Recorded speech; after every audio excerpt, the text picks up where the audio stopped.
Radio Free Skaro! Radio Free Skaro!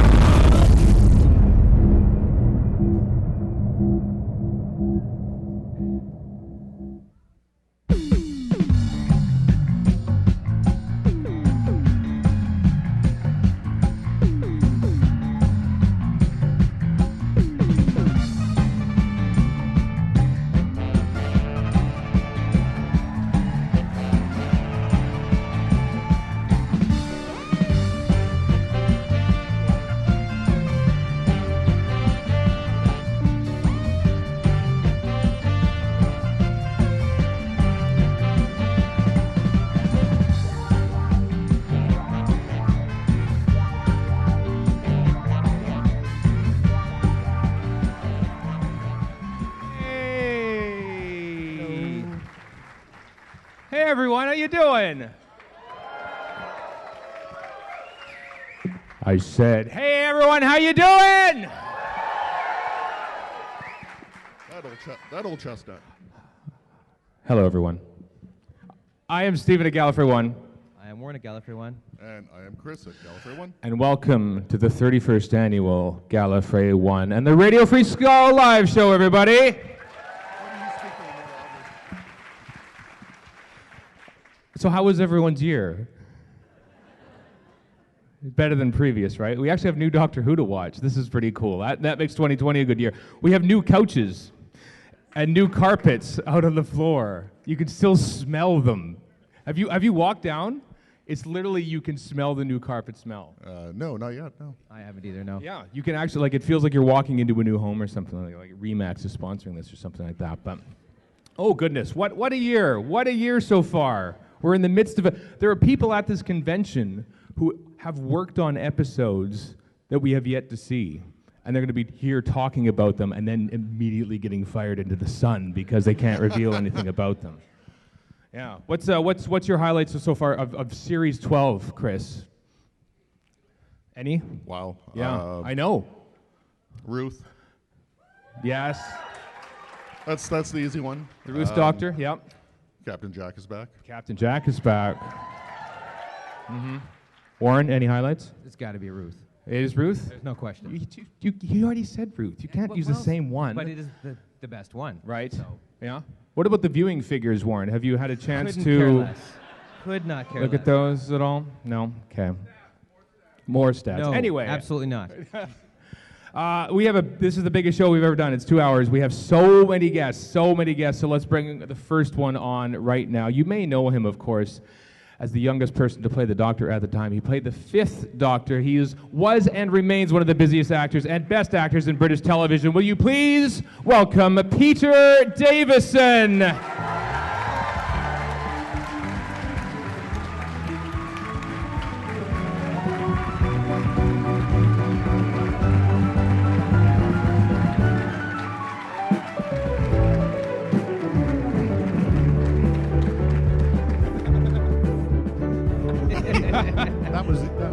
Didn't see it going that way. Hello. That was the old hand up the cow gesture, by the way, in case you wondered. Because you were on that. I was on that. Yeah, I thought this was going. I thought a podcast. All right. Was a little thing done in a really small, cozy studio in someone's back room. Right. And it is. Podcasts now are sort of big venue events, aren't they? They are. Extraordinary. And this is one. Yeah, I know. I You're on one realise right that now. Yes. With all these lights shining at me, it's early in the morning, isn't it? Well, It is. I'm an actor. It's early in the morning for me. Yeah. How early was it when you stuck your hand up a cow's bottom? Up in It was actually really early, yes, because we used to start filming at the crack of dawn as soon as it got light, really, because they had to get the cows out for milking. Cows wake up very early. And as I've said many times before, I'd been worrying about doing this scene, my arm up the cow, for weeks, ever since I got sent the script. And but on the morning, I just remember it was the only warm part of my body was my hand, because it was freezing cold up in the Yorkshire Dales. Did the cow appreciate the only warm The part cow, of your body too? well, Or, I think I've always claimed, is probably rather inappropriately now, that the cow seemed to quite enjoy it. Sort of. It was the sound. Shall I leave now? and we're well on the way. How do you top that? Yeah. So I'm curious because I mentioned that you were and remain one of TV's busiest actors, but this is a rarity because you were making at the time of your first time on Doctor Who, you were like making a sitcom called Sink or Swim like at the same time more or less, wasn't it? Like I explain was that. making two sitcoms at the same time. I was making a comedy called Holding the Fort Right. and a series called Sink or Swim. Yeah, it was very busy and probably very unwise to do all those three. But the thing is, I didn't want to turn down the opportunity of doing Doctor Who, and I was already doing these other programs, and everyone was arguing with each other about my availability. So I just said yes to everything and let them sort it out. Would you be allowed to even do that now? Like Pierce Brosnan was like he couldn't do James Bond because of Remington Steele. Well, that was because of an extended contract. But ironically, two of the programs, Sink or Swim and Doctor Who, were both BBC programs, and the other sitcom was an ITV program. There was no problem with Doctor Who organising my schedule with the ITV program, but all hell broke loose with the two BBC programs because they were just different departments. One was comedy, one was drama. And they just didn't want to give way an inch to the other. So that was quite difficult. So I was quite busy. Because you had basically had to do like first half of Doctor Who. Yeah. Then you stopped to make Sink or Swim. Yeah. And then you came back to do more Doctor Who. Yes, I was doing, at one point I was doing both at the same time, which really annoyed Janet Fielding, which made the whole thing worthwhile. And she's never forgotten it. And every time I'm lucky enough to get more than one job at the same time, I immediately ring Janet up and tell her. Why is she annoyed by that? Just your productivity? Because she just feels she's hanging around waiting for me. She doesn't like doing that. But it's now become a running joke, really. So. Right. I've seen you like play angry really well. Play angry? Play angry, yeah. You know, seem perturbed and everything. And then I think occasional moments I've seen you actually angry. And I think one of those moments is when Mark Strickson told you that you're going to strap on the cricket pads and play cricket for the Black Orchid documentary in the season 19 Blu-ray. And I thought that's not acting right there. No, the thing is, I used to play cricket. Yes. This was 25, 30 years ago. Mm-hmm. It's not fair to a sport, you can imagine. It's like asking someone to, I guess, pitch a baseball, after they haven't done it, and they weren't that good in the first place. So it was disastrous, really. I knew it would be disastrous because I hadn't played it. I look at it a lot, but that's not quite the same thing. Anyway, so I couldn't believe they were going to do that. And I was just, going to be haunted by this, me missing the ball a lot. But that's fun. That's part of it, isn't it? It makes people, laugh. If it makes you laugh, I'm happy. Well, we laughed. We laughed at your discomfort, Peter. So speaking of laughing, you play yourself in Toast to London, and you're also very angry in that. So what was the preparation for that? For what? For Toast to London, when you're a very angry version of yourself. Yes. Well, I guess you get a lot of practice at being angry. Most of I get my practice shouting at my son for various things, like not ever tidying up after himself. Exactly the same things, ironically, that my father shouted at me about all those years ago. And so I'm just passing on the family tradition by screaming at him. So that's it, really. And we've all got anger inside us. I'm pretty good at not getting angry. I can be quite mostly sanguine about things, even if I'm quite philosophical about those things. But there are moments when all that pent-up anger you held back, it's great to get a part when you can unleash it. Do you Watch out. Do you think your current Big Finish portrayal of the Fifth Doctor is perhaps more angrier than your original one on TV? Oh, I'm sure it is. Yeah. Yes. I mean, the great thing about Big Finish is there's a lot more acting to do than there was in the TV series, because a lot of it is spent running down corridors and acting against blue screen with rubber monsters. And quite often now, because the writers are very good on the Big Finish stories, you do get nice scenes to act, and when I find those, when they are in those scripts, I treasure them and try and do them, as well as you can do them. Mm-hmm. So it's worth doing it from that point of view. Yeah. Is it a shift? I mean, how difficult is it to sort of like think that you are playing a character? Ostensibly, the story is taking place in between like Earthshock and Arc of Infinity, and here you are now. Foolishly, I don't really think about it at all. I just get the script and act it as you would act anything. Of course, I am aware that I was the Doctor, and I'm very aware when these wretched people at Big Finish, which they torture you at lunchtime by wanting to take a picture of you as you are now. And I keep saying to them, the people who are behind this audio don't want to see me as they picture in their head me as I am with my lovely blonde highlights and striped outfits running up and down corridors and being very, altogether much younger. Right. And they don't want to be confronted with a picture of me as I am now, but they still make me do them. But no, I don't. You had to make a decision at the beginning when we came back to do them, whether you're going to do them as act younger than you are. And I decided that I got older and probably I would have liked to have played the Doctor more like I play it now than I played it then. Mm-hmm. So it was just I didn't really try to play it as I was. In my head, when I'm doing a lot of the, you have to do a lot of acting for audio running up and down corridors. I imagine I'm 29 then. But apart from that, I just do it as I would do any part now, approach it like that. You have a certain gait when you're running, exactly all through Amsterdam. Like there's you have an unmistakable run. And so, do I? You do. Are you saying it's comic? It's not comic. It has a light touch. It's so recognizable that we did some silly fan film a couple years ago, and a friend was watching it, and he said, "You run just like Peter Davison," because I had Peter Davison in my head running in Part 4 of Arc of Infinity. So whenever I think of you running in a Big Finish, I think of you doing that little skip step to start. I hate to think what I look like running. Yeah, I mean, I know this. You can't really say these things now, but I remember. I forgive my daughter when she was much younger. We were talking about. I guess it wasn't long after I did Doctor Who. Really, she was quite young. She was about 3 or 4, and I was talking about things I didn't like to do, like play much sport apart from cricket. And she just said to me, "Well, that's because you're a big girl."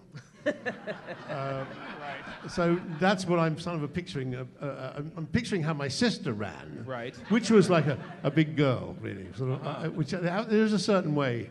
I don't know why. Maybe I picked it up. Which sort of arms flapping, right, when she was running. Please don't take this the wrong way. Anyway, so that's maybe that's why it's funny. I don't know. It's the thing you do think about how you look running, because I don't.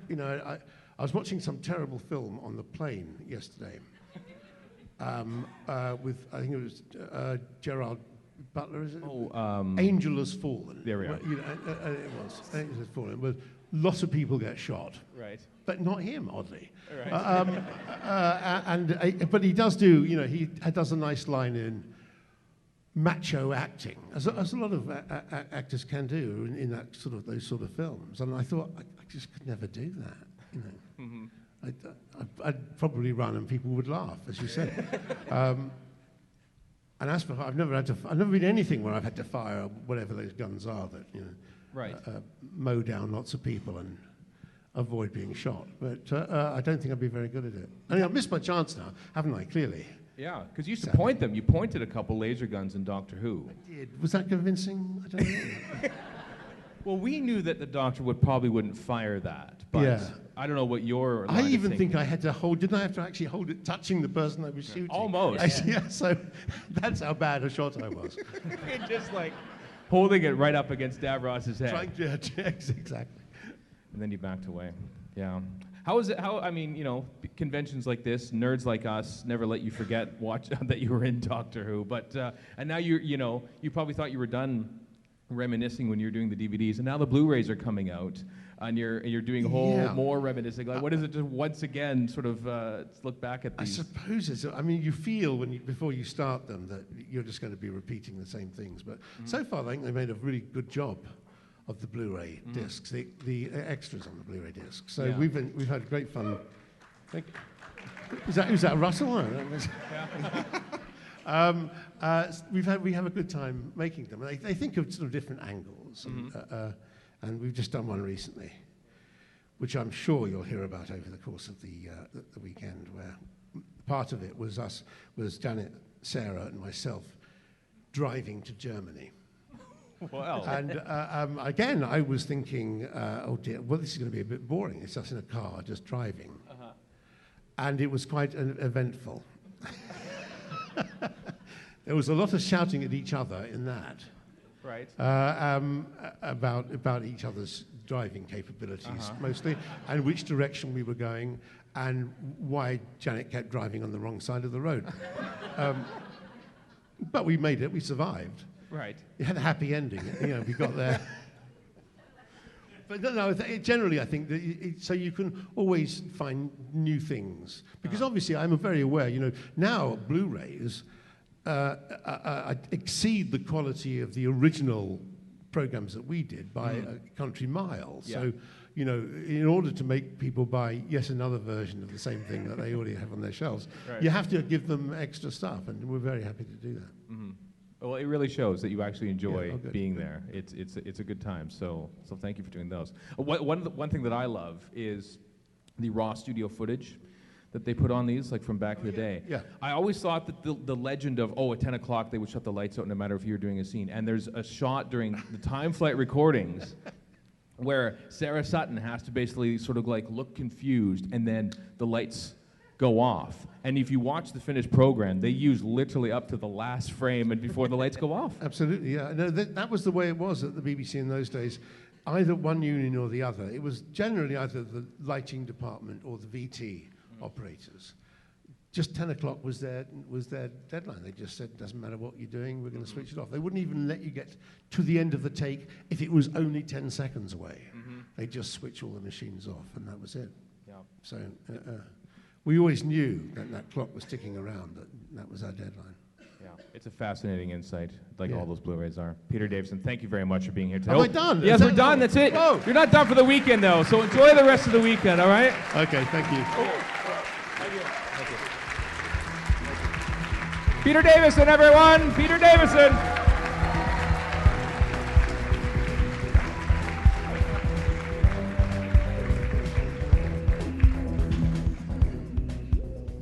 They don't all have to come through the TARDIS. It's a tricky thing. We went in there once, and it was like, what do we do now? Is this thing going to fall on top of us? Stand awkwardly. Like Elizabeth Sladen at the end of The Seeds of Doom. Anyway, thank you for laughing at that reference. Our next guests are from the classic series of production. One is a director of many classic Doctor Who stories. The other is a legendary production manager from the 1960s, 70s, and 80s, and worked with the first 5 Doctors on TV. Will you please welcome Michael E. Briant and Margot Hayhoe? We hope.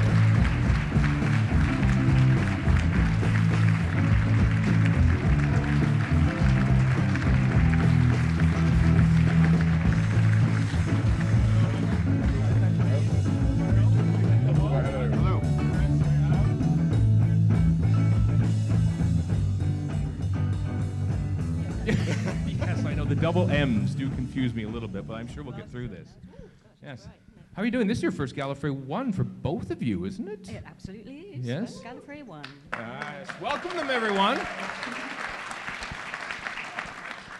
You too, Michael, obviously, that your first Gallifrey. How's your time here so far? Oh, there we go. 1, 2, 3. Yeah.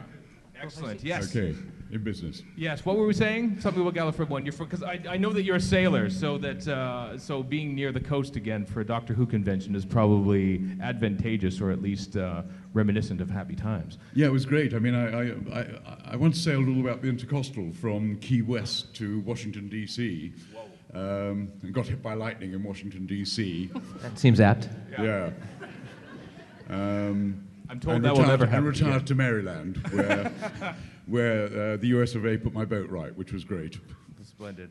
Now you both started your time on Doctor Who, if I'm right, on because you were on the War Machines, but you both worked together. I've done it forever, yes. Well, you both worked on Fury from the Deep from 1968. That's the one that you both actually worked on. Yeah. Oh, fans, very deep. Actually, my very first day at the BBC, I was sent along to do this family science fiction show called Doctor Who, and I walked into a rehearsal room with William Hartnell and Bill Russell and Carol Ann Ford. Yeah. Jacqueline Hill. At the London Transport Drill Hall, which was just across the road from the television centre. And that was my first day at the BBC, was actually doing Doctor Who. Ooh. Yeah. I hadn't realised that. Yeah. Not a lot of people know that. No, they didn't. Top that, Margot. Come on. Oh, Now, was that extra intimidating because it's your first day, and it's Doctor Who, or was it not quite the thing that it is now, Doctor Who? Sorry, I didn't hear that. Was it extra intimidating because it was Doctor Who, or was it not quite the legend that it is now? It's popular, isn't it? In the department that we worked in, which was called drama serials, there were two quality shows. One was classic serials, well, that's self-explanatory, and the other was Doctor Who. And if you were fairly good at your job, you got to do one classic serial a year and one Doctor Who a year. So Doctor Who was, Doctor Who was always important. Probably not quite as big as it is. Oh no, definitely not as big as it is today. That's fantastic. It certainly wouldn't have had an American audience. But it was very, very popular in its day. The classics, they really were, I think. And I always enjoyed working on them. It was a thrill to be put on it. Yeah. What were your respective jobs on Fury from the Deep back in '68? What were you were production assistant, I think, were you, Michael? And then I don't know what your job was, Margot. My title was called the assistant floor manager. Right. What was that? What was the duty of that? So the duty of the assistant floor manager was basically a dog's body. You were the one.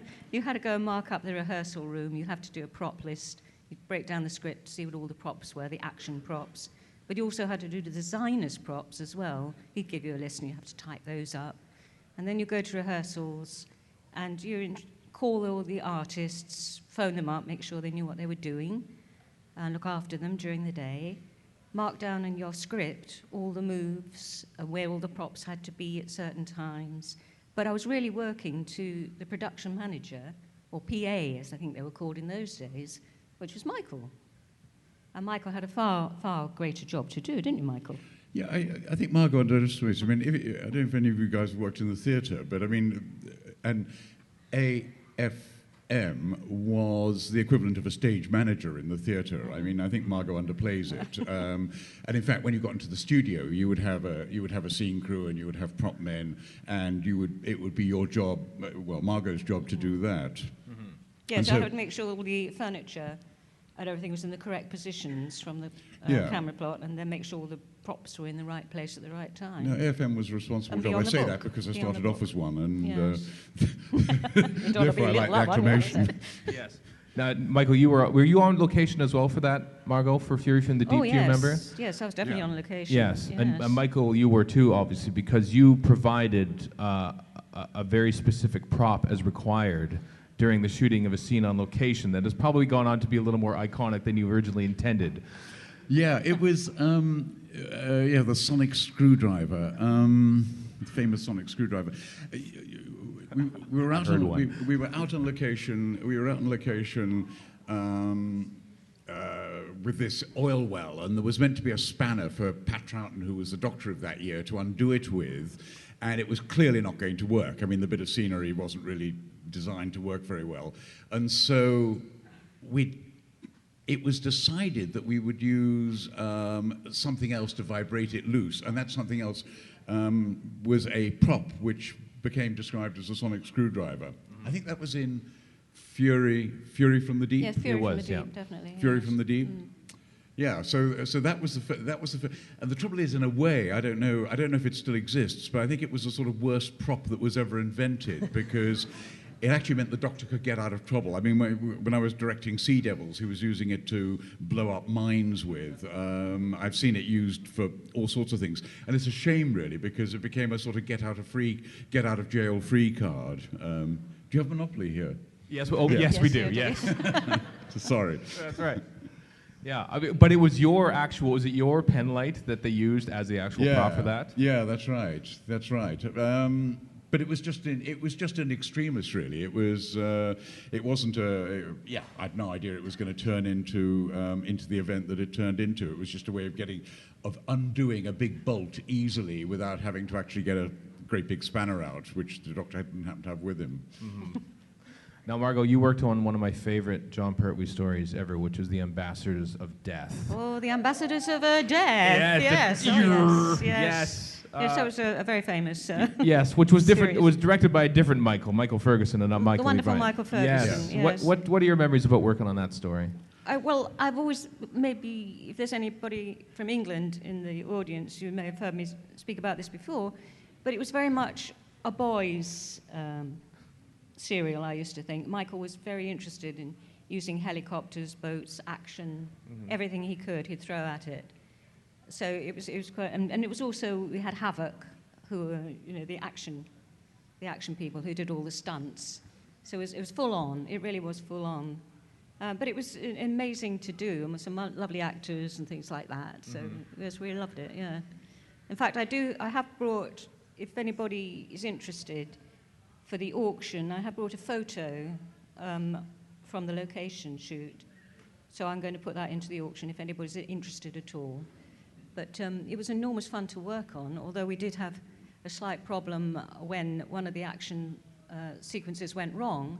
Motorcyclists coming along, and one of them wasn't quite as good as they should be, perhaps, and fell, and the motorcycle just kept coming at us, and it hit the camera, and it also hit the PA, the script supervisor they're now called, and so I had to go rushing off to the hospital with her, so that was very dramatic. So that's my main impression of the show. Was it a good shot?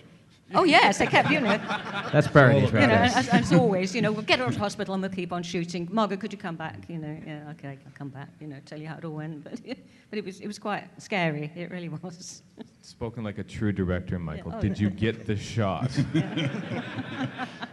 Yeah. You also worked at the helicopter in the Green Death as well, like dropping smoke bombs on inflatable maggots. Yeah, I mean, it wasn't scripted like that. It was actually scripted for a couple of Phantom jets to come over and drop bombs. Barrett arranged with the local American Air Force base to fly over and, fly low, and then we would do explosions on the ground. But there was suddenly a military alert, and the base was closed down, and we couldn't have the aircraft. So in desperation, we had nearby a Hughes 300 helicopter. I don't know if everybody knows what a Hughes 300 is, but it's a tiny little two-seater aircraft with a little bubble on the front of it. But we didn't have any bombs, so I don't know how. In England, in lavatories, they have something called a ball cock, which is a floating device. Yep. So with only 24 hours to produce them, Visifex went off and bought 50 ball cocks at the local DIY shop and fashioned something or other on the end of them. Right. And one of the assistants got in this Hughes 300 and flew over the slag heap, dropping ball cocks on the maggots, which is very effective. If you have a problem with maggots, you now know what the solution is. I think actually what I'd like to mention about, does anybody remember the Hughes 3, whatever it was, helicopter? Hughes 300, yeah. Was the one we used on Fury from the Deep? Yeah, it became that wasn't the bubble one. I think we used them a lot because basically they were the cheapest helicopter available. Yes. The cheapest helicopter available. Yeah. On the Green Death, I mean, we talk about the helicopters and ball cocks and inflated condoms as maggots and stuff. But I honestly think the great scene of that is Joe Grant's farewell at the end of episode 6. Oh yes. It just seems like they're giving natural performances, and I just feel there's some real genuine emotion on set during that. What are your memories about recording that? Well, we did. Barry Letts, who was the producer, came to me just as we were coming through the last episodes, we were rehearsing it, and said, "Be very careful, Michael. Make sure you get it in the can early on in one take, because they might not continue acting very well because it is the end of it. I honestly don't know. I really don't know. Katie and John had worked together for, I don't know, how many years? 10 years? No. It's too About much. 3 years. But for some time. They were very good friends, very good mates. And there certainly was, in the rehearsal room, there was a certain tension during rehearsals. So I would say it was 50-50. I mean, they're actors, of course. They're actors, so they will make it appear real, which is what they're paid to do. But I think, I know, underneath there was sort of, this is the end of an era. Yeah. Well, it worked. It was a So it was a yes, it magical was. scene. I mean, to some degree it was. Actually, I did do a retake in it, and they came up with the goods, so Excellent. so it worked out. And then, Margot, you were also on the floor during a major departure as well, because you were production manager on Legopolis as Tom Baker's Legopolis. last. Yes. Yeah, so managed to see off actually Debbie Watling. We saw her off on Fury from the Deep. I think that was one of her last appearances. And then seeing Tom Baker turn into Peter Davison, so that was good fun. Really enjoyed watching that. Yeah, it's lovely, very emotional. Lovely. Yeah. What are your memories of that? I mean, we actually see the raw studio footage of that on the Blu-ray sets. It's rather worrying when I see that. I'm very, very sorry for the amount of times you hear me saying, "Be quiet, stand by," etc., etc. You know. But yes, there was, as always, when you're doing these things, it's one of the last things you do, and so it's a huge hurry because we never have enough time. So that's the thing that's going through your mind. We must get this done. We must get it done before they pull the plugs on you, because that's what can happen if you're doing studio work. The Sparks, the electricians, can just say, "Well, that's it," and turn the lights off. You know, it's just an enormous pressure to get this done, and you've got all these actors, and it's all lining it up so carefully. So you have Tom lying there, and then you've got the Watcher coming in, and him lying there, and then you've got Peter coming in, all done up as the Watcher.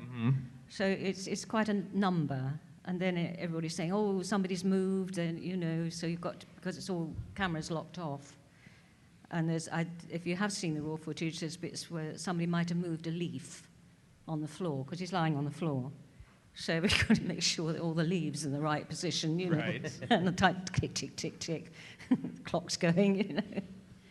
It's fascinating. But that was a good show to do. I really enjoyed doing that. And then Castrovalva following on. Yes. That too. Yes. Yes. You both worked so much on Classic Who.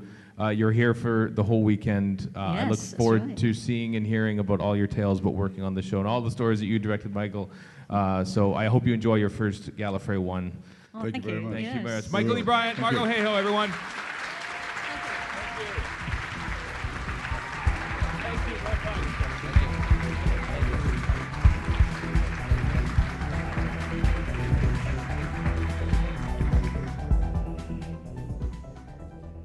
Okay. Making his return, I don't know how many years he's been away, but it feels like he should have never gone away.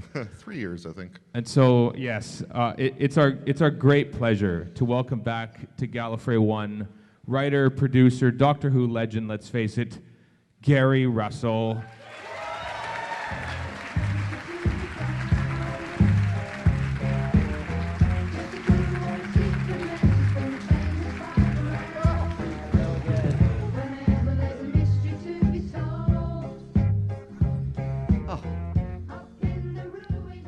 Thank you for that.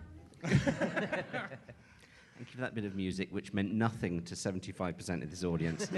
That's the And idea. I will kill you all later. Hello. Hi. Hello. That's the theme song from the famous Five, which Gary was a child actor on. And he Yes. and he achieved You look world- at me like that might not be true. You get me like, have I got that right? Were you a child actor or were you just a nightmare? I think nightmare is probably the better answer. Well, you didn't carry on with it much after No, that. there's a thing about being a child actor that when you're sort of around between probably 12 and 13, you can get away with being quite a cute little child actor. Then you hit 13, 14, puberty kicks in, breakouts, you're growth spurt is doing this. Suddenly nobody wants you because they all then want to employ sort of 19, 20-year-olds who have already grown up, who can play 14-year-olds. So I went through a bit of that as a teenager, and then when I was about 19, I just thought, I don't want to do this anymore. And I watched a couple of things I'd done, the last couple of TV jobs I'd done, and I thought, yeah, you're really not very good. And seriously, I just looked at it and thought, yeah, it's not something that I was very good at, and I don't like not being good at things. You know, the ego goes, I don't want to be on television if I'm crap. So I didn't. So I stopped, and then thought I'd like to do stuff on the other side of the camera. Yeah. And you segued into that rather seamlessly, if I might. This is the part where I praise you, Gary. So stand by a little bit. Yes. One of my, it used to be on YouTube, and I don't know where it is now, but one of my favorite clips is from a Doctor Who convention, I think in 1981. And there's young Gary Russell, I think 17, wearing the suit, strutting on stage, no notes on him at all. On walks Robert Holmes, and you interview him, one of the greatest writers in Doctor Who history. And I always look at that as like, you know, I've done a few interviews now, and I think Gary Russell had no notes and was confident as a 17-year-old. I feel like I'm 17 all the time. I can exude some of that confidence. It wasn't confidence, it was cockiness. it was that sort of belief that, yeah, I don't need notes. That was my first ever convention doing interviews. Yeah, Panopticon, 1981. Queen Mary College in the East End of London. Terrifying place. So I did. My baptism of fire that day was Robert Holmes and Terence Dix. First time I'd met either of them, and Nicholas Courtney, John Levine, and Richard Franklin. First time I'd met Nick and John. I'd met Richard before. I had no idea until about 2 days beforehand that I was going to be doing all these people. I'd sort of said to the organisers, oh, you know, hey, I could do some interviewing. I like interviewing people. I'd never interviewed anyone in my life. And they said, okay, you can do all of these people.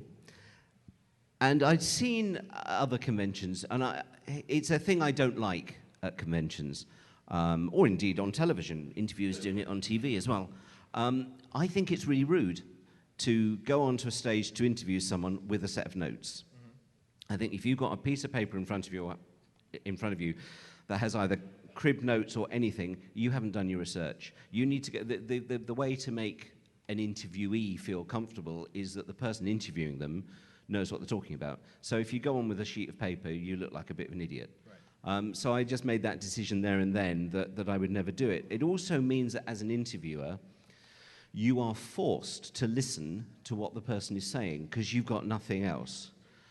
So you become someone who then listens to what they say, and the next question comes out organically from what they've said, rather than your preconceived idea of, we must talk about this, we must talk about this, we must talk about this.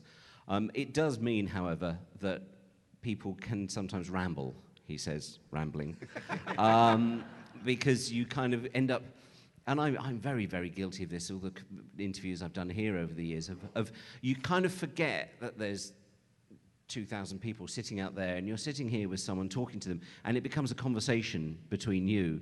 And then occasionally you think, oh, hang on, we need to talk about Doctor Who, don't we? Yeah.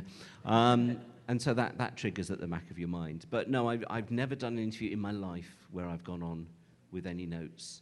And sometimes that has, come back to bite me when you're with... So there are some people who are brilliant at being interviewed, and some people who are really nervous about being interviewed, and some people who are just a pain. And they're the people that you can ask a fairly leading question, thinking this will lead to a whole lot of stories about your filming of The Chase. And the actor you're interviewing, I said The Chase because they weren't in The Chase, goes, yes. And you're like, okay. So you then go for something else, and they go, no. And you're left with nowhere to go with people like that, and that can be very awkward. And then there's one very embarrassing situation at a convention in Liverpool hundreds of years ago with Fraser Hines, where I fell asleep interviewing him. And that was bad. That was bad. And can I just say, sorry, I should point out, that was nothing to do with Fraser. That was all to do with me. I was absolutely knackered. And I was on stage. I don't think I really fell asleep, but he was talking, and he'd answered a question, and I was sitting like this. It was just the two of us on stage. And I must have just closed my eyes, and I don't know what happened, but suddenly I'm aware of him just going, "Gary, are you going to ask me something, or are you going to start snoring?" And I just wanted to die of embarrassment. So I have made sure ever since then, never go on stage as if you might fall to sleep, because that's a bad thing to do, apparently. Are you caffeinated enough right now? I'm full of banana. That keeps me awake. That's good. Let me just consult my notes, because we don't... This man is an idiot. Get him off stage now. You have worked on, am I right, the animation for Fury from the Deep? Yeah, I was just listening to what they were saying. Yeah. Because I've cheated. We looked at all the photographs that are available, which in Fury's case are not many, apart from the telesnaps, which are actually really bad quality telesnaps as well. And curiously, there are no clips from this episode, because I wanted to look at the sonic screwdriver. And of course, Mike's quite right that he gave him this sort of pen torch thing. What I think then happened is Patrick Troughton broke it. So the actual Sonic as used in the show is a bit of snapped-off prop from the life jacket he's wearing, which you can clearly see in some of the photographs. So those famous photos of the three of them at the pipe wearing their life jackets, and he's holding the whistle from his life jacket, which someone has come along, snapped off, said, "Use that as the sonic screwdriver prop." And I thought, yeah, well, that's great, but I'm not doing that in an animation. So, because, you know, I'm God and I can do whatever I like when I'm animating.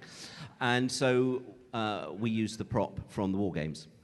So we went and got a 3D prop, recreation of the prop, the actual sonic screwdriver from the War Games.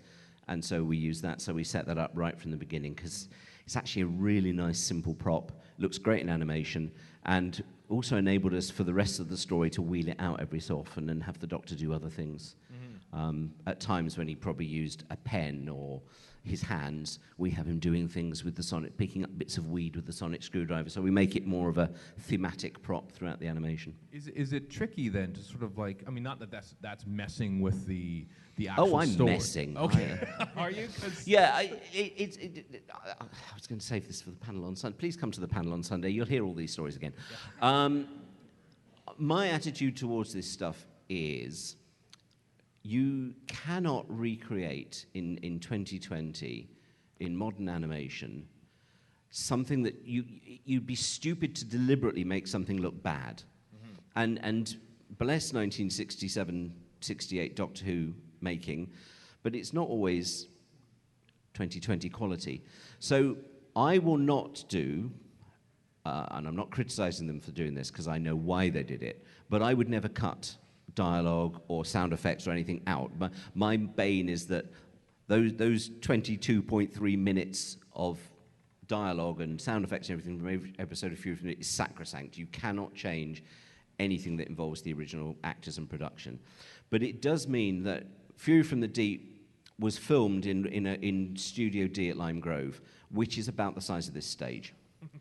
And it is set inside a very large gas refinery, which would not be the size of this stage. And on television, I think it probably looked, I mean, it had been brilliantly shot by Hugh David and made to look clever, but it was one big set. All the individual rooms. Well, we've just gone, right, we'll do what the script wanted, which is there's a guard room, there's the main room, there's the impeller room, there's the pipe room, there's various cabins. We've taken, there's a couple of sequences that were clearly written to be shot on location. And then presumably because they ran out of time on location, because they spent a very great deal of time playing with helicopters. Enormously large amounts of episode 6 is set inside a helicopter. Not an easy thing to animate, I've got to tell you. And no dialogue. Thanks for that. So there's a sequence in episode 1, for instance, where Maggie Harris is trying to leave the compound and she's talking to a guard. Well, on television, that was in a corridor. And the guard was on what didn't exist. It was a little speaker. But the dialogue is clearly designed to be outside, because she's talking about going through the gates and going shopping. So we just moved that. We just moved that to the main gate outside. And animation gives you that opportunity. You know, you've got the telesnaps, you've got all the original sound and everything. So the original is there anyway. So the animation to me is a lovely little bonus extra, but it gives us a chance just to let a story breathe and just feel a little bit more epic and a little bit more, or a little bit less Studio D at Lime Grove bound. And also a little bit more colourful is the wrong word, because with View from the Deep, we haven't made it colourful at all. I decided very early at the beginning, this story is very dark, it's very low-key, the lighting is all very down and subdued. So it's not a colourful story. It's not like Macro, where they went, woo, we can make this look like a holiday camp. We've made it look like an oil rig gone wrong. Is it actually just in black and white too, or? No, we've done the whole thing with this one. So you've got full 16:9 color, and you've also got a black and white version as well. So you get both versions, but they're both 16:9. We haven't done a 4:3 black and white version. My reasoning being that if an episode existed of that story, then you do a 4:3 as well, because then people can branch watch it. But there's no point in doing a 4:3 really of black and white, because you lose quite a lot by doing it in 4:3, and there's no real episode to tie it into, so you might as well sit down and watch the whole thing and very quickly forget that it's in 16:9. But you have the option of doing colour or black and white. But even if they had said to us, oh, we only want a black and white, you'd still make it in colour. Right. So it doesn't cost anything extra to do a black and white or a colour version. But to get real black and white in animation, it's not just a case of... It's very complicated to animate in black and white, because then it is just for 6 episodes a series of different shades of grey, which is incredibly difficult to animate in. So it's much easier to animate in colour and then grade it at the end into black and white, so then you have the two options, and everyone can go, oh, I want to watch it in shiny colour, or I want to watch it as close as it could be to how it was in 1967. Wow. I've also done with the film sequences.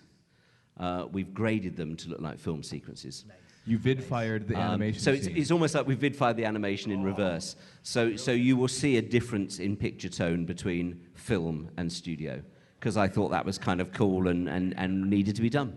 That, Gary Russell, is why you needed to come back and work on Doctor Who again. That alone. I'm so glad you're back working on the show in some way, shape, or form like this. And you can't escape it. I tried to sort of go... When I came back from... I lived in Australia for a few years, and when I came back from Australia, I thought, I need to make a little bit of a break from Doctor Who. No, it comes behind you with its claws and goes, ha, ha, ha. Come and do animation on Doctor Who. And I thought, for at least half a second, should I do this? And then they said, oh, and we'd like you to do View from the Deep. And I was like, the ultimate poison chalice, because everybody thinks View from the Deep is one of the greatest stories of all time. And your instincts go, yes, View from the Deep. And then you think, and everyone's eyes are going to be on this, going, oh, you didn't make that look very creepy, did you? Oh, you didn't make that look very good. Oh, that's not what colour that would have been. And that's the risk you run with doing animation on these old stories. So I embrace that and go, yes, I'm going to do it and just try and make it look a bit better. And I'm not saying, there's anything wrong with the original, and I'm not trying to go, we can improve it, but it's just so that it doesn't look like it was made in the corner of Studio D. I look forward to it when it comes out in this country. And enjoy being back at the convention once again. Happy to be here. Thank you for having me. Excellent. Gary Russell, everyone. Thank you. Bye.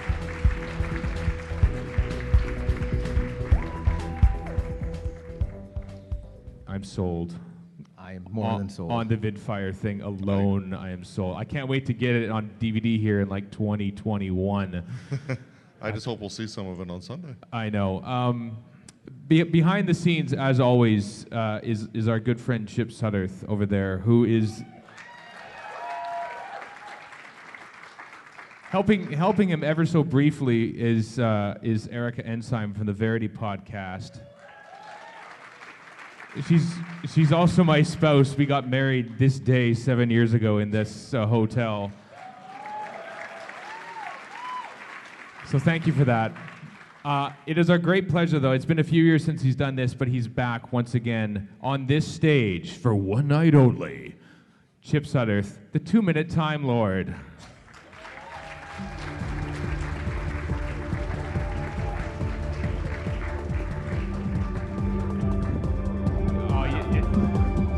still got it.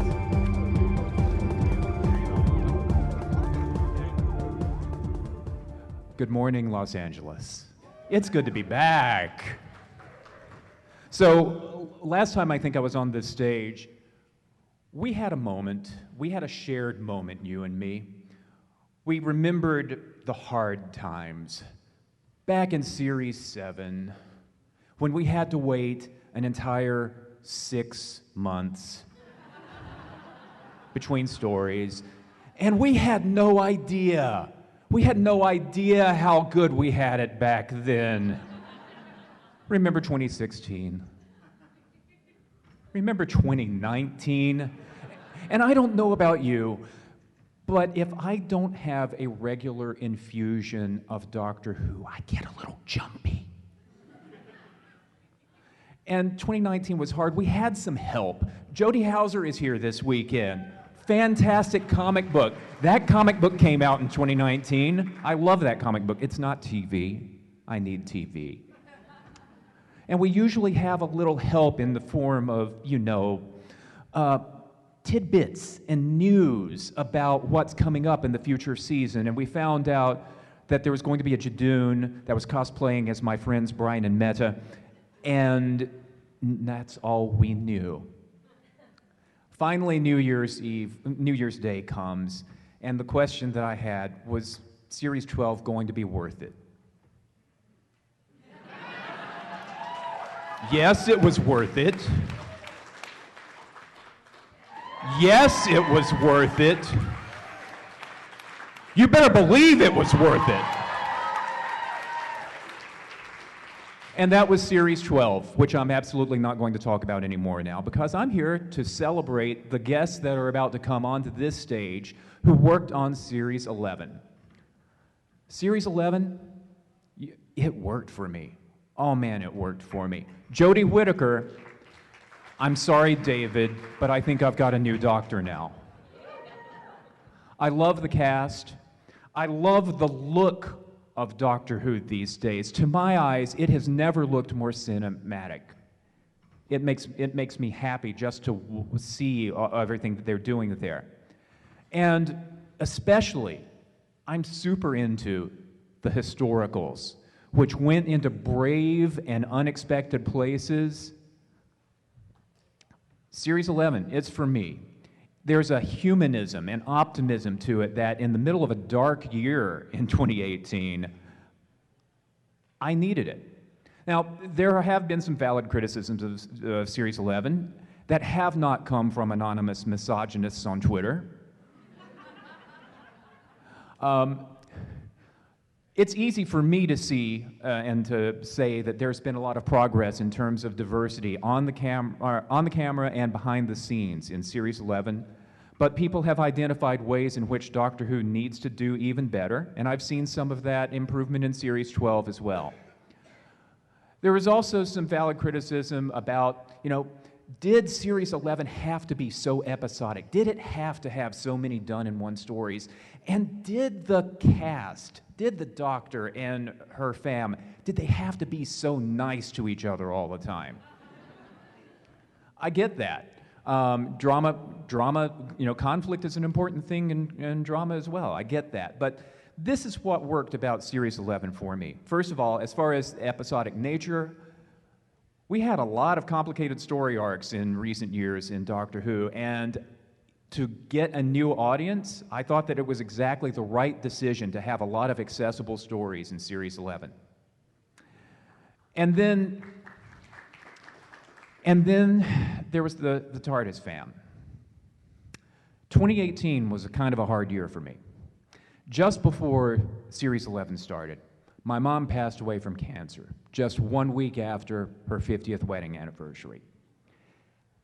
How I got through it, in part, and how my family got through it, was Doctor Who, the fandom community that I have built with you, the friends who only knew me through Doctor Who at first and who had my back, and also being able to tune in every week and seeing the TARDIS fam as a team working together following the admonition that the 12th Doctor left.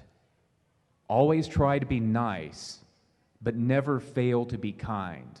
So God bless that flat team structure, because it did so much for me at a hard time. So, waiting in the wings right now are people who helped make Series 11, and I'm so excited that Radio Free Skaro is about to bring them up for you. Series 11 was when my wife came back to Doctor Who, and it does my heart good to be able to sit and watch side by side with her again. So, to all of the people who are waiting to come on this stage, thank you for bringing Doctor Who back to her. Thank you for opening up Doctor Who to an entirely new audience. Space for all. It's for me. I hope it's for you. And I'm very, very grateful that you made it. Stephen, Warren, and Chris, bring them on. Chip Sudderth, everyone.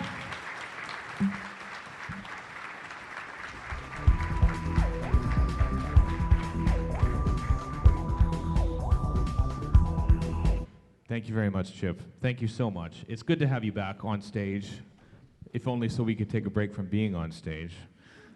It's lovely, it's eloquent. What I love about Doctor Who is that it changes so much. I think I watched Tom Baker growing up as a kid, and I only knew that Tom Baker was the Doctor, and then he regenerated, spoilers for those who haven't seen it, at the end of Legopolis, and within 15 minutes of watching Castrovalva, I was like, okay, I'm on board with this new Doctor. I think he's my new favorite. And I've done that like 12 times, I think, basically throughout the history of the show. So I love that Doctor Who keeps changing.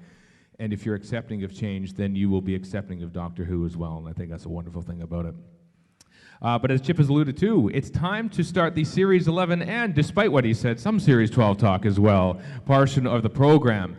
Our next three guests have had guest roles in Doctor Who, so will you please welcome Tilly Steele, Matt Rohman, and Mark Dexter.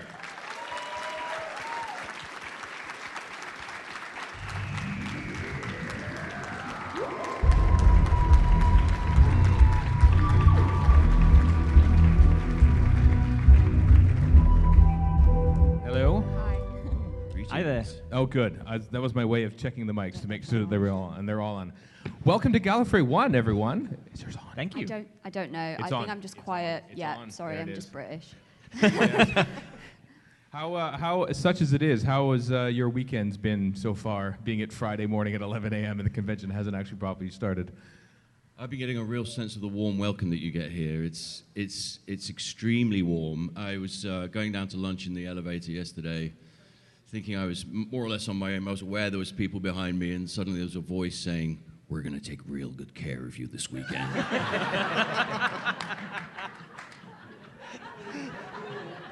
And I'm still slightly, I've just got off the plane recently, and I'm thinking, oh my God, I'm going to die. This is my first time here. And then I remembered, I'm here for a convention. I said, oh, all right, for the convention. Oh, great. No, thank you. Yeah, the jet lag hasn't helped, has it? No, well, exactly, yeah. No, so apologies for my reaction if you're here. I don't know if the guy is here. He's behind you. I have to be careful with jet lag as well, because I get the word jet lag confused with the phrase hungover all the time. They're very similar, but very different. It's a good excuse, though, isn't it? Mm-hmm. So let's start off. How did each of you get involved with doing Doctor Who? You first, Tilly. I got a call from my agent about appearing in Doctor Who, and when I'd stopped internally screaming, I looked at the sides like I would for any other meeting, and I went to go and meet Andy Pryor, the casting director, and Sallie, who's here, who's the director of The Witchfinders, and did the audition. It went well, other than when my nose started running during a take, and I had to stop and say, look, can I just get a tissue and then carry on? And at that point, I was like, I haven't got it, because they're not going to, cast someone whose, nose isn't doing what you're telling it to, Right. And then about 2 days later, I got the call from my agent to say that I'd got the job, and I was very happy. And now I'm here. What about you, Mark? Well, I mean, I was delighted. I was asked back. I played a role in the David Tennant era. I thought that was my Doctor Who box ticked. But I got a chance to sort of. I mean, that was hard. That role. I was glad that I've been asked back to take part in this most recent series because I got a chance years ago, and it was just too hard. You know, I was playing a figment of the imagination of a girl who did not exist. I mean, you try that. And then it turns out I'm not even that. I'm actually a computer's idea of a nice dad. What? But this time I'm playing Charles Babbage, and that makes, I know where I'm at there. There's books about this guy, you know, I can actually read. And so, yeah, no, so it's fantastic to be back. An unexpected thrill to be back in the show, yeah. Yeah. Matt, you don't have problems about being in Doctor Who again and again because you have been list if you we're short on time a little bit, but list the number of creatures that you have appeared in now. I've actually lost count, but I think I've done 26 episodes so far. Mm-hmm. But that includes Torchwood, Sarah Jane Adventures, Class. So I've It's greedy. Yeah. But like obviously just as a background extra, I'm not a proper actor like these very talented I people. disagree. I think creature acting is very difficult, and I think you do a really good job. Absolutely, yeah. Thank you. Thank you for the round of applause. You're the Kerblam man. You're a Cyberman. I mean, that's vital stuff. Yeah, it's very hard and very challenging when you're in the suit, and it's very it's challenging. It's very, very physical. I've only known you for like 3 or 4 minutes, but you seem so nice. But you play all these creatures. That's so. You are genuinely an actor. I mean. Oh, thank you. You're a chameleon. In all fairness, when the Kerblam episode aired, and like I was watching all the Twitter reactions, and they were like, "Oh my God, he's so creepy." I'm like, "Yes, I did my job well. Did my job well." If I can freak people out for a living, that's great. Where are you going? Come closer. You weren't in the elevator like yesterday, were you? Around lunchtime. I'm gonna get good care of you. Oh boy. I hope this is you who's doing it because there's a certain like close-ups of like the Kerblam man. He just sort of does like great conversation, guys, and then there's that little head tilt. Actually, that was. Don't get too much into it, but obviously when I did the read, because that was actually my first scripted role in the Doctor Who universe. Right. And to be the creature performer, most of the time all the monsters are established, so the movements, you know what to do, you know, Sideman has the particular stump, blah, blah, blah, blah, blah. But when I was brought in to do this, I did the costume fit with Rohman, and then I was brought in and I sat down with the director and the DOP, and they asked me, all right, so how do you think this robot would work? And so that was the great thing about it for me, because I physically got to design the movements of the Kerblam man. And reading the script, I thought it'd be really, really cool, because they're meant to be efficient, so the movement would be a complete minimum. But then they meant to have like this thing where they interact with people. Right. So I thought that would be really interesting, just to have them perfectly still and then just have a little. Yeah, pretty much. Because obviously with a big creepy smile, it's unnerving just to have something stare at you and then just slowly tilt the head at you and then go back. Yeah, we were walking by somewhere, and it was like a public display, like a shopping mall or something in an airport, and there were 2 like living mannequins inside a display case, basically, and they weren't like. You know, they weren't trying to be still, but the fact that they were just there and barely moving, we walked right on by. It's unnerving, isn't it? It was unnerving. So that's what I tried to do. Yeah. And hopefully had good feedback. I think it was successful. Yeah. Thank you. And thank you. Tilly, it looked cold shooting the Witchfinders. Am I right? I mean, we're from Canada. Muddy understand. too, very muddy. So Yeah, we know what cold is, but there were like times we could see snow falling, and that's real breath coming out. What was your memories of shooting that? I've been told I'm not allowed to talk too much about the mud, but yeah, it was really? it was hard. It was definitely the most challenging shoot, I think, of my acting career so far. It was really, really hard because night shoots are hard anyway. You're up at like 2 a.m, and you know, as much as I love my job, you know, the last thing you want to do is go and act in a muddy field. But yeah, it was really hard. But there's only so much you can complain when, you know, you're doing Doctor Who. It's, you know, it's still pretty cool. So. Go on, tell us about the mod. Yeah, I know. If you come to the live commentary, I'm sure you'll see me and Sallie both crying about the level of the mud. But you know, everyone just does it because they love it, and we're all masochists in the entertainment industry anyway. So, you know, it was what it was, and we, you know, hunkered down and just got to it. But yeah, it was hard for sure, especially, you know, the kind of tone of the episode was, you know, very dramatic. Yeah. So it's hard to kind of be doing something that's dramatic and not really get any kind of relief from the pain and torture of it all. But yeah, it was still fun. And you shared a lot of scenes with Jodie Whittaker in that too. I did, yes. I was very lucky to work with Jodie. Yeah, what was it like working with her? She's Amazing. Doctor Who, you know. Yeah. Amazing. She's just the most incredible person. And like, I'm not just saying that because you all love her. Like, she is genuinely. When I first met Jodie, I was so nervous. I watched Doctor Who growing up. When I was like 11 was Christopher Eccleston. So, and I'm Northern as well, so I loved it, obviously. And meeting Jodie, well, I went for my costume fitting with Ray, who's lovely.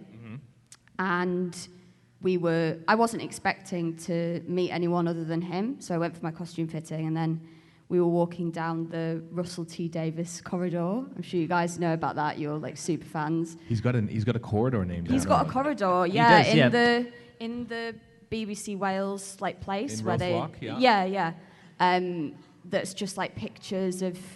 I don't know if there's pictures of him or it's just like it's named the Russell T Davies. Yeah, corridor. it's just named after it, and like there's pictures of different incarcerations. Sorry, it's jet lag. I swear. Yeah. I think you've been doing the show too long. No, there are pictures all the way down there, and it's just because there's two studios either side. So the one studio on the right has the TARDIS, and then space around the back for other bits and pieces. You know, it depends. Like we did the Empress of Mars. That was the right behind the TARDIS, and then on the other side, it's a big empty space where they mix and match, make more studio space over there, basically. Wow. Yes, we were walking down there, and he was like, "Do you want to see the TARDIS?" And I thought about it for like 1 second, and I was like, "Yes." And then we went in, and they were all there, Jodie and the gang, and I think she's a terrific actress anyway. And there was a bit of me, like, when the announcement happened that there was going to be a female Doctor, I was like, cool. And by that time, I didn't really watch the show anymore. And there was part of me that wondered how it would work. But from the instant I met Jodie, all kind of my reservations about it just went out the window. Because I've met a couple of Doctors, and in real life, the actors all have a quality about them that is... There's something eccentric about all of them, and also something very welcoming and something that makes you feel really safe. And the instant I met Jodie, I was like, oh my God, she's the Doctor, 100%. I'd give her the role as soon as I met her. So, yeah, she's great. The one last thing I have to ask, you do a podcast. I do, yes. It's called Bitchin'. It is called Bitchin'. Subscribe on iTunes. Yes, I was looking around for episodes to listen to, and I landed on one where you bitch about David Cameron.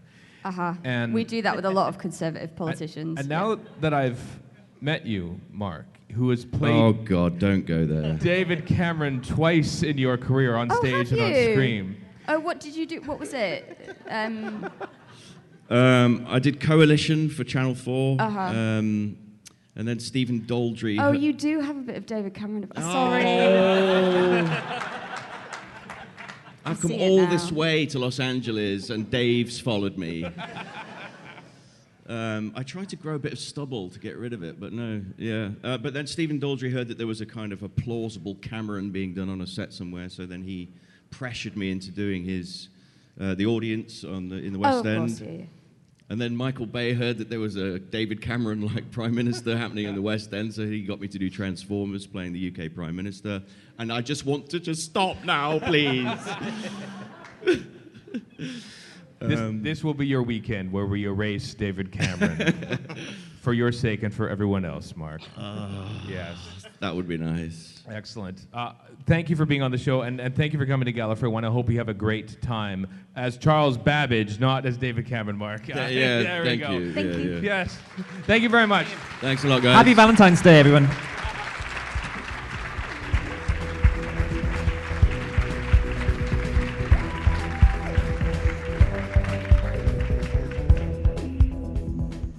Next up in our Series 11 extravaganza, the director of 2 stories from Series 11, Arachnids in the UK, and the aforementioned Witchfinders. Will you please welcome Sallie Aprahamian?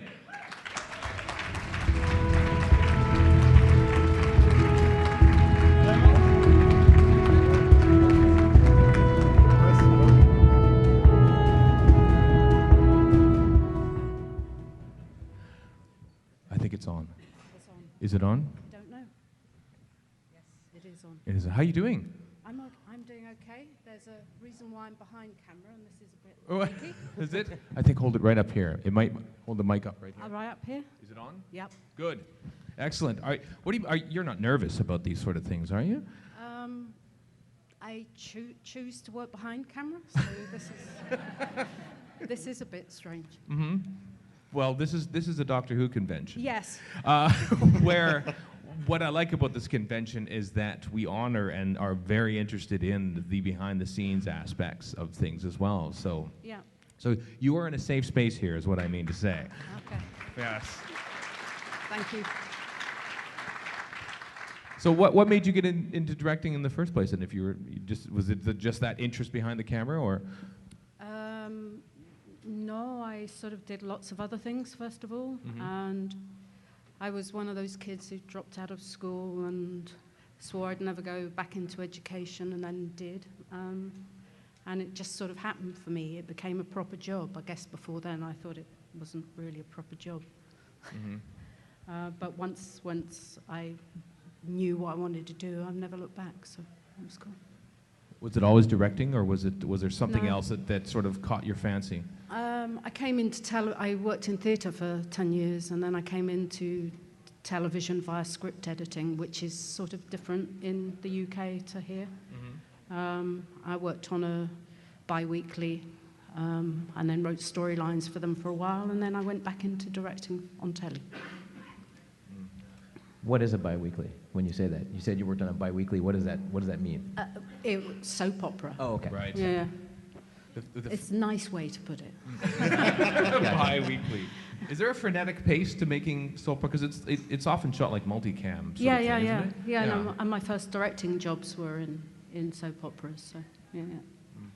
What is it like directing multicam? Because classic Doctor Who was directed often that way too. Yeah. So we hold it in some higher regard perhaps than others might. So, but it seems like a very rehearsed thing where you are making sure the actors and cameras really are in the right places to shoot a scene. Yeah, you're making bigger choices before you actually shoot it than now. Which like working on Doctor Who, we always work with 2 cameras. Sometimes more if you're doing a stunt or something like that. But it's non-linear. You've got both cameras, all the material all the way through, whereas on early multicam it was, you made the cut and you were never going to change it. Is it still shot as live, or is it a little more flexible now than it was back I have in the no day? idea. I don't know how they're shooting now. I think they can go back and edit, but they don't have any time to do so. A long time since I've worked on a soap. So. But you just worked on Doctor Who last year. Yes, that's not a soap. Yeah, not a soap at all. No. How did that come about? Well, it was nearly 2 years ago now. Yeah. I've watched it since the first Doctor, and I'd been doing a bit of CG work in teen drama, and was watching it again and wanted to do it, and I was fortunate enough to be asked to do it. So. You didn't have to beat down doors and saying, "Let me do Doctor Who," or no, I did pursue it though, which I don't always, pursue jobs. They come up, and you think, "Oh, that'd be interesting," but this wasn't that. I wanted to do it. I really wanted to do it, and was very excited to work with the new Doctor, whoever that might be. I didn't know at the time. When I had several interviews, and I didn't know who the new Doctor would be. Did you have any idea if it was going to be male or female even, or? There were all sorts of rumors, Right. but I certainly didn't know it was going to be Jodie. I did consider it might be female. Yeah. The first one that aired anyway, I'm not too sure what order you shot these in, was Arachnids in the UK. Yeah. Which had Chris Noth as one of the guest cast. Yes. It's rare for Doctor Who to lure in the big name American actors like that, but describe his participation in Doctor Who. He was fantastic. I mean, if you actually look at the episodes, his first scene was the first scene we shot, which was kind of a coincidence. And he didn't know the show very well, I think it'd be fair to say. And then as soon as he met Jodie and the gang, it was like he suddenly sort of, oh, maybe I'm meant to be doing something different here, which we didn't want him to do something different, although I think he had a great deal of fun once he got into being scared of spiders and things like that. Does it take some coaxing of actors to get like the performance you really want out of them, or do you just sort of like let them go and see where it takes them, or like what is it like directing actors? I suppose is a short way of asking that. Every actor's different. I think part of your job as a director is you go onto the floor and you very quickly have to suss out how people work and what makes them click in order for them to trust you and for you to, in a sense, facilitate what they have to do. And it was early days. It was a new regime, a new cast. I was the third director. So it all felt very, very fresh. It was slightly different than going on to most long runners. I mean, even the crew, many of whom had done it in past years, were very. I mean, Chris is a fantastic leader of people, and people felt very inspired. So it felt fresh and it felt kind of unique. And as directors, we were each asked to pitch a little film, really, which was kind of curious. In week one, you're sitting there with your film references and the whole, all the heads of departments who got all their research with them. And yeah, it was extraordinary. It was really very different to any other job I'd done. Obviously, Jodie likes a happy set, so it was anarchic and crazy sometimes, and as Tilly was telling you, we had the most extraordinarily bad weather, so it was very wet as well, and a lot of mud. Yeah, she was told not to talk about the mud, yeah, no. but we're going to ask you about the mud. Was it bad? Was the mud that bad? It was bad. It was really bad. It just rained, and we had an episode that was 90% exterior in that one, and it was Wales. I don't know if those of you who know Wales, but it was February and March, so you weren't likely to get good weather, and we didn't. We got snow. One scene we began shooting, and it began to snow, and we waited, and the whole world went white, and then there was the discussion about whether we'd paint out all the snow and finish shooting, and in the end we didn't. But we then had to squeeze in shooting that scene again on another occasion, so it was crazy. It was really crazy. They fixed it apparently for Series 12, but apparently the parts of the Tardis set, when they shot it, would look a different color, and they had to recolor all these stuff in post. What was your experience shooting on the Tardis set? Well, it was left because it wasn't quite ready. It wasn't quite ready, and so it was right at the end of it all. But actually, there's a scene in Arachnid UK where they all come in and they're decided to be her companions, and they all put their hands on the. And actually, there was something great that right at the end of the shoot, that's what we were doing. It sort of felt like it was a flight off somewhere. It was cool. Was that at the end of just your shoot, or the end of Well, it was towards the end of my shoot, right? Although it's because you shoot across 2 episodes we did a week on arachnids, and then we went and shot the whole of Witchfinder, and then we came back to arachnids. So, one thing I liked about, I mean, the hotel is nice, and the CG spiders, which kind of creeped me out. Probably a lot of people. Yeah. Did you have any actual like prop spiders on set, or was it all CG? I'm trying to think. It was all CG, but everyone was very it was quite fun. Right. Yeah, no, it was all, sometimes we had, a stick for people to look at or something to help the eye line, but I think people are very quick in their imaginations to think about what they'd feel about a spider that big. So it wasn't problematic in imagining, because everyone knew what a spider was. It wasn't a guy in a green suit skittering around. No. Or several of them. We did have debates about what kind of spider it should be, and we decided to go for a domestic British spider, because all the big movies about spiders are always tarantulas and things like that, and we sort of thought, no, let's make it very ordinary but huge. Right. Yeah. What was anamorphic lenses were used for the first time on this past series? Is there a different way of shooting scenes or working things when you're working with anamorphic lenses? Yes, I think it's particularly noticeable in Witchfinder.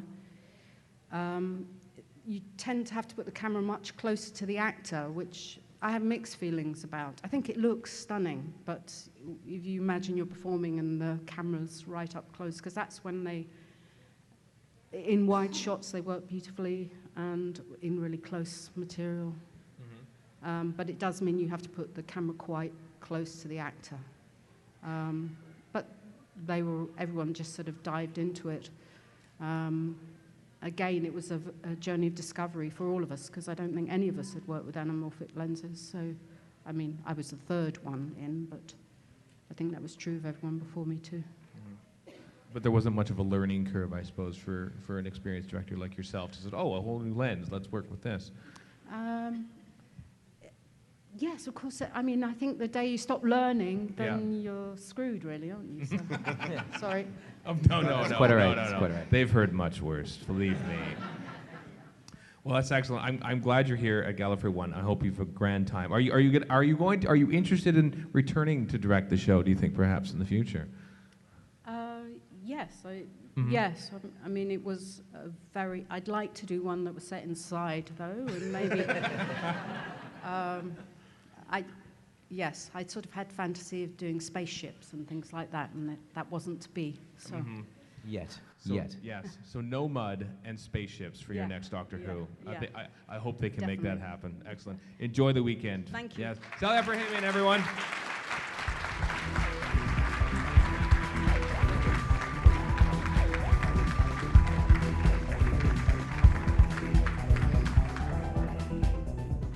And now our final panel, the writers panel, everyone. 3 writers from Series 11, 2 of which have gone on to write for Series 12. Thankfully for episodes that we've seen, so we can talk 100% about them without fear of learning any spoilers. Probably not. Will you please welcome Pete McTighe, Vinay Patel, and Joy Wilkinson.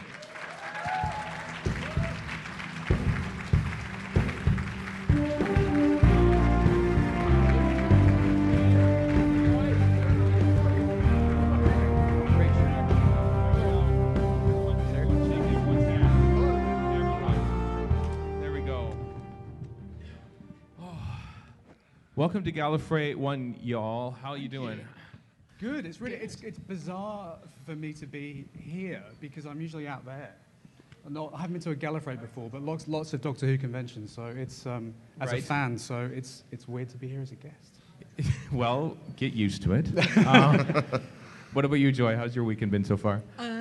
Phenomenal. I just keep staring at beautifully dressed people, Yeah. and it's astonishing. Really happy to be here. Mm-hmm. And Vinay, your weekend so far? I've rediscovered the joys of Taco Bell. Yeah. We don't have that shit back at home, sorry. Yeah, it's great. This is also wonderful, of course. Yeah, people often call it that here too, actually. It's funny you mention that. So, reading Chris Chibnall's comments about like what the writer's room was for last year, I think he went sort of to call it like a story room. But how would you describe sort of the writing situation for last year, and perhaps Pete and Vinay, how about how that has sort of carried on into this most recent series? It was kind of, it was different for both seasons, and it was a process that kind of evolved, and it started out with us in a story room situation where we would pitch ideas to each other and to Chris, obviously, and Chris obviously kind of laid out his vision for the show and the kind of stories that he was interested in telling, and we responded to that, and then together we would kind of beat out in a general kind of way the shape of those stories and see which ones kind of stuck. And then from that, we would then take that material away and then work on it on our own. So those scripts, once they stopped being just a story, those scripts really kind of evolved. We took them away and took ownership of them, and were encouraged to, do what we would do with them, and they evolved quite a lot during that process. And then for series 12, the process was kind of different for each writer. For Praxius, Chris and I actually went away for a couple of days and just plotted the episode together. Like, we really kind of had a focused kind of thing where it was just he and I working on it, and then we came back and worked on it with a couple of other writers just to help kind of beef it out a bit. And then once we were happy with the basic shape of it, then I went away and started writing. So yeah, it was something that evolved. Well, yeah, go ahead, Joy. It was kind of that thing on the first season, I guess, of going, let's have lots of voices in the room, all pitching in, and then I think as it evolved, you realise you didn't need quite so many voices and could really hone it down to who bounced off who really well. But that was all just about the bigger picture of the story, and as Pete says, as soon as it became your story, then it went off in all kinds of different directions. Yeah, like that first room, everyone was very different, which is quite nice. Like, I know relatively little about like the classic era, for example, when Pete knows absolutely everything. So you just be like, oh, what, he did this? He's like, no, that's happened like that's the horror 27 years ago. So I think what was really nice about that room was everyone brought something very different, and the bones of every story has a little bit of everyone in it, and then the flesh sort of became whatever individual writer took on, which is a really lovely way of doing things. And it was a brilliant room in that we all just got on, and it's very hard to cast a writer's room or a story room, whatever you want to call it, because it's like casting a show. You just have to get each kind of element of that right. And Chris was brilliant in being able to identify, without having met a lot of us before, who would kind of work together, and the fact that it did work so well, and we became great mates. It's a miracle for there to not be anyone awful in a room. And it's usually there's always one. But there wasn't. There's always one. And I've seen you, Pete, sort of torture Joy on Doctor Who Blu-ray extras, watching classic Doctor Who. You presumably for the first time, Joy, and Pete obviously for the... Some of it, it's more just my terrible memory. I watched it ever since kind of Full Circle Tom Baker onwards, but I can't remember things that I watched last week. So, whereas again, Pete's got a forensic memory with it all filed away. So yeah, it was. I remember watching some of it, but it's more. I kind of always remember the emotions that I felt watching it, rather than the intricacies of the plot. You were terrified by the spiders in Full Circle. That's your first memory. That's my first thing, and I had nightmares every Christmas, weirdly, of like fruit hatching out into spiders and killing my mum, and So I had the psychological damage without the benefit of the knowledge. So did Witchfinders land on your plate fairly early on in the scripting process, or? Well, that was one that I pitched because I come from Burnley, which is sort of in the shadow of Pendle Hill. So when we very, very first all got together, we kind of brought a bunch of ideas along that were as sort of pure as just being a place or some characters or a planet. And one of the things I brought was wanting to do something about the Pendle Witches. And that kind of chimed with Chris, and that's something that we we mapped out on the whiteboard, and then when it came to sort of divvying up the stories, I really, we had to be sort of cool about, I don't mind what I get, but I literally baked some like Lancashire cakes for everybody. So this is very clearly my episode. No one was going to go near it. Yeah. So yeah, that was, I kind of had to do that one, I think. Mm-hmm. And when they cast Alan Cumming in the role, how? Yes. I remember like the moment of somebody saying, "Oh, he's read the script, he really likes it," and just being like, "What? But he's in America," and they're like, "Yeah, they might fly him over," and phenomenal. Bless him. And then we put him through hell in the mud. I mean, he makes those lines come alive. Was there any tweaking of scripts once you realized it was him going to be performing the role? I don't know, because James was so sort of fully formed, really, and that kind of tone, being able to be kind of funny but dark but serious, it just came out like that, really. And then it's just an absolute joy when you get an actor who can do that, and when you see the rushes, and he can just do things with his eyes, so close up. So no, tonally he was a dream, and I don't think we tinkered with it. I think he was just sort of the perfect person to play that part. And then Vinay, your story, the Hugo-nominated Demons of the Punjab. How did? Yes. Was that like Witchfinders an idea that you had that you brought, or how did that come about? So Chris said to us in one of those rooms, like, is there a story that you just really want to tell? We'll find a way to make that work through Doctor Who. And my favorite things, I think what Doctor Who does really brilliantly is it makes difficult history very tangible. And with Partition, it's a thing that in my head is British history, because British India is part of the empire at the time, and partition is something that the British pushed through, but no one knows about it, which to me is nuts, because it's like one of the significant moments of British history. So it was an anniversary that was coming up, and there were like lots of documentaries about it, which is all great, but you don't really go to something like that unless you really care about it already. And what I felt was a great opportunity was to try and tell something of that story through a show that can be, has so many layers, has so many tones. It doesn't have to be quite flat. You can find some exciting way through it. And luckily, I think it was something Chris wanted to do as well, so that was a lovely meeting of minds. And then it was just very difficult trying to figure out, how to find a way that is respectful to that story, that trying to figure out which audience you're really landing that for, because obviously people all over the world watch this show. An audience in India is going to have a very different perspective from that to a British audience or American audience. And the calibration of that is a thing that took forever. But it was really exciting that he just went for it from the start. And then you add aliens as well. Oh, sorry? You have to put in aliens as well. Yes, so.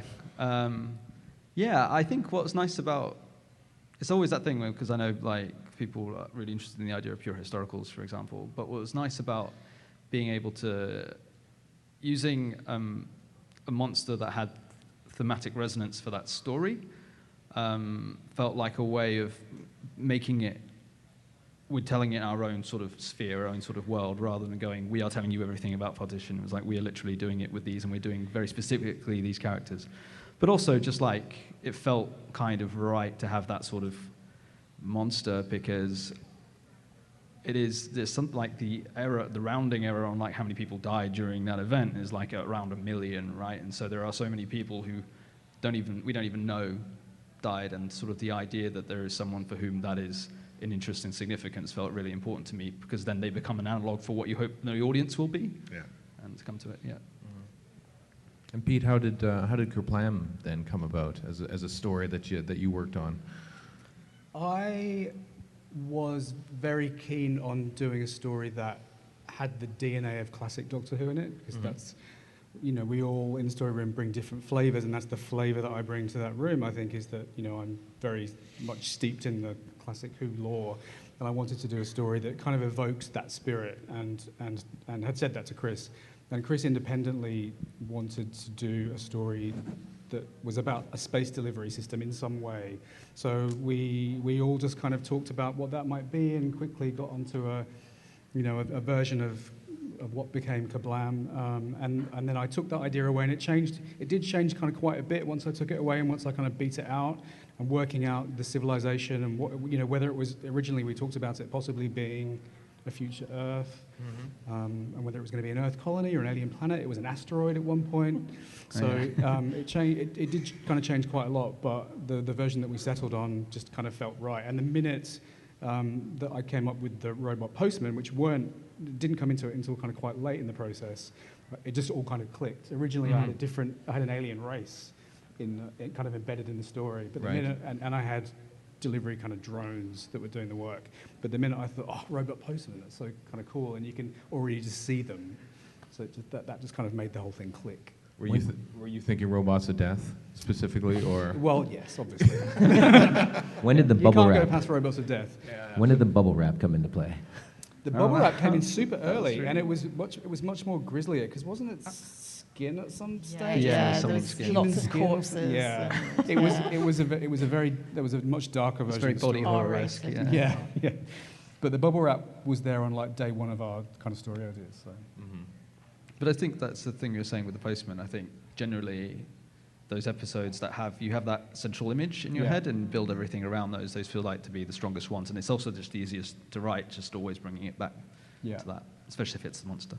Yeah, and I'd done a few drafts of the episode without the postman in it, but the minute that I thought of that then necessitated a complete rewrite from me of the episode to just kind of build them intrinsically into the show.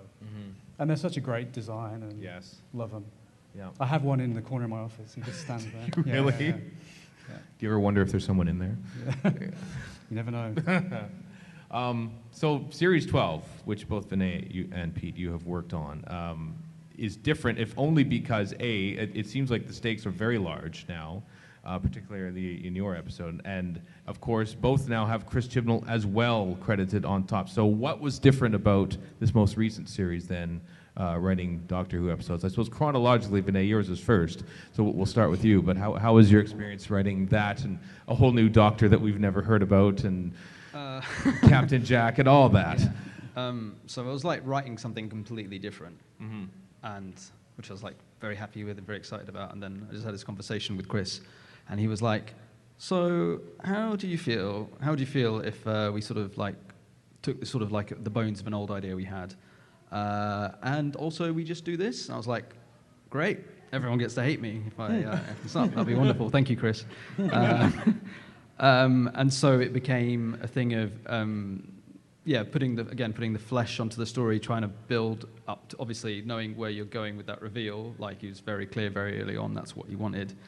And just sort of, for me, it was quite fun because you got to have a sort of meta writing process, because the show, especially the new iteration of the show, has been running long enough now that there are different textures from different eras of different showrunners. And obviously that episode has very much of a Russell flavor to it, not just because of the Jadoon, but just sort of like, I sort of always liked the episodes that sort of like small town British thing, so I really loved putting it in like a small cathedral city and having Jadoon there. So really playing with the conception of, oh, you have an idea of what sort of story that is within what this show is, and using that as part of the miscell of it. And that was like a really fun, sort of evil cackling thing in the back of your mind going, ha, ha, ha, ha.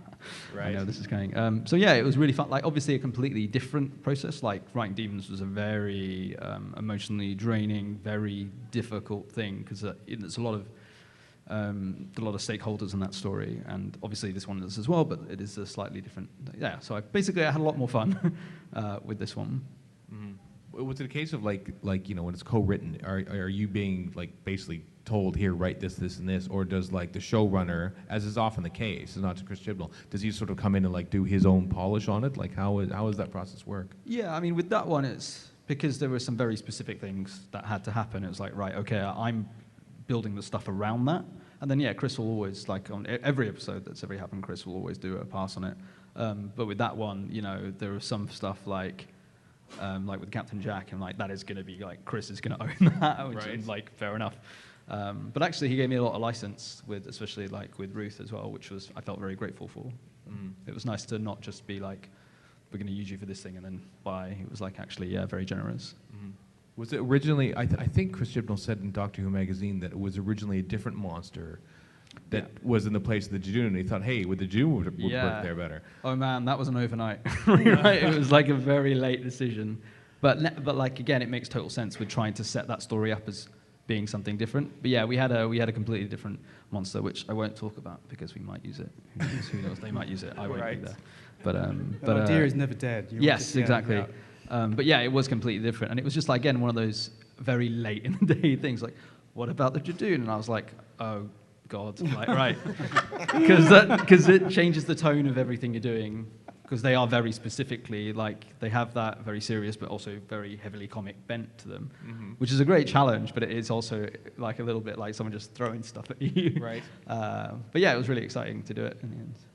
I did go back and, like, read and watch absolutely every single thing about it. Yeah, I was going to say, like, there's a Klingon dictionary and stuff. Is there one for Jadoon? And There's like a Jadoon translator on it, which maybe someone in this room runs. I don't know.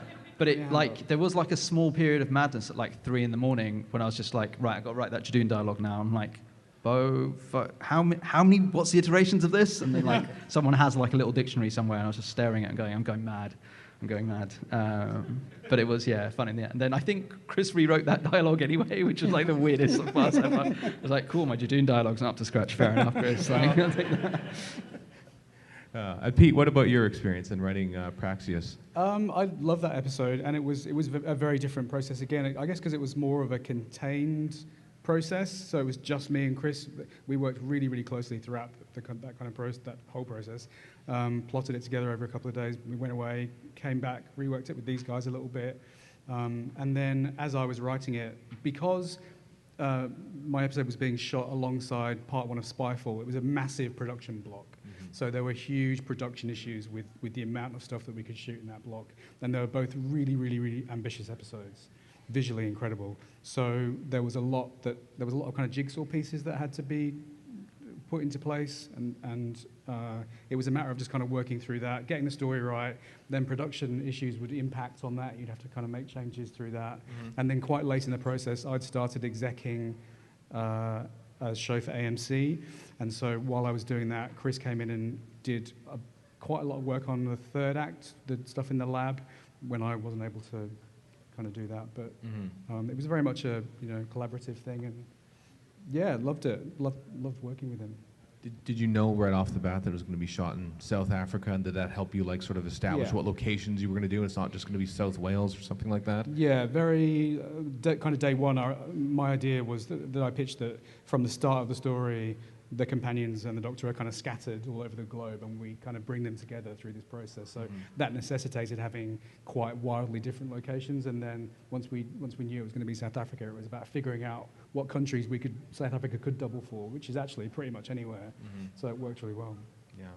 All those exterior, I mean, Doctor Who has gone from like 13 episodes to now like 10 episodes a year. It feels like the scope and scale of producing a TV show like Doctor Who has altered, and it's a much more big budget sort of looking kind of thing. I don't know, does that change how you sort of approach, this is all three of you, but how to sort of like write for a show knowing that you can't necessarily get away with shortcuts perhaps, if you could have done that earlier in the show's history? I think you always have to push the limits of the production, because that's how the show kind of grows, and Chris was very keen on us to do that. So, my first draft of Kablam was insane. It was The Force Awakens, basically. and there was no way we were ever going to achieve that, but I kind of wanted to put that version out there so we could then pull it back and work out what we could actually do. Right. So, and actually The Force Awakens was always my kind of touchstone for that story, that it had to have that kind of roller coaster feel, which I think they managed to kind of see that through. There is the kind of ethos of that, of in the early development stages, just don't think about the restrictions and parameters of production at all. So you can come up with all this stuff, and then as soon as production kicks in, then you have to get realistic on it and start bringing it down. But I think it's really helpful to just not have any boundaries, imagination-wise, at the start. Yeah, you gotta go bit, and also just like those limits eventually do spur something creative in you. Like with my episode, like I tried to move up a production block because my friend Nida, who directed it, who's brilliant as a writer and director in her own self, it was like, oh, I know everything that she likes, and even though like the budget for that episode was like within a certain amount of money. He was like, oh, but I know exactly how to maneuver this episode to make the best of what she does as well. And that's always really exciting. Or when you get an actor like Alan in, you're like, great. So as we speak right now, there are 3 episodes left in Series 12. I'm imagining there's probably some big secrets and reveals happening throughout the rest of this. How tight is the grip of information that gets out? And even like these are episodes that presumably you haven't been involved with. So do you know what is? You do know what's coming. Yeah. Yeah. Well. It's tighter than the grip on this microphone. Yeah, it's going to be great. That's all I'll say. Mm-hmm. Yeah. It'll be more fun when you see it as it happens. It's been, I think one of the nice things about this era actually is being able to keep a lot of those secrets inside. Like I was really happy that Ruth storyline didn't leak at all. Like I was really astonished, but they did make it really fun just seeing that go out. Even and Captain Jack and even, didn't really. Exactly. Yeah. How did they keep that secret? Yeah. Well, no, but that's what I mean. Like it's so, they're keeping that tight just makes it more fun for everyone. Yeah. As annoying as it is for a panel, obviously. Yes. Well, we're looking forward to it. We're looking forward to watching it somewhere this weekend, episode 8, and the rest of the episodes. And we're looking forward to seeing you elsewhere at this convention as well. We hope you have a great time here. Thank you. Yes. Thank you very much. Yes. Steve McTighe, Joy Wilkinson, Vinay Patel, everyone.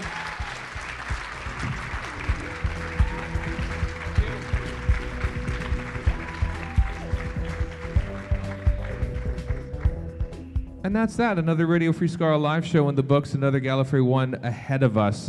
Thanks to Chip for his wonderful 2-minute Time Lord and his behind-the-scenes stuff. The sound crew for making all this happen. Sean Lyon for putting on this convention for 31 years.